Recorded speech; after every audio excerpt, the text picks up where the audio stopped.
There is something of a diplomatic charade going on in Istanbul today. In a sense, it's all orchestrated by the Russians, who are trying to avoid any real commitment to a ceasefire. So they're playing for time, as we knew they would from last week onwards, and the international community can't really do very much about it so far.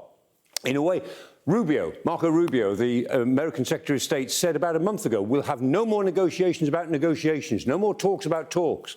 Well, that almost certainly is what they're going to come out with today, negotiations about negotiations. It isn't taking us very far in the direction of a ceasefire.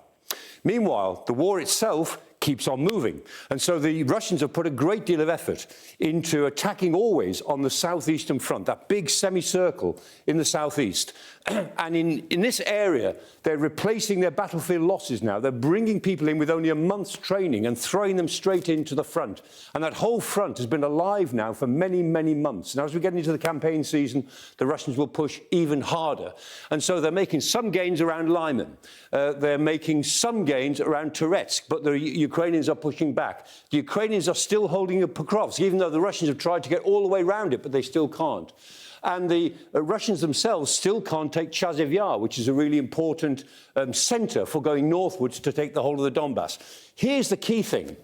Over a year ago, in February last year, February 2024, the Russians took Avdiivka. That was a really important strategic gain for them, a really important strategic loss for the Ukrainians. Over a year later, 15 months later, they're only 30 miles further on.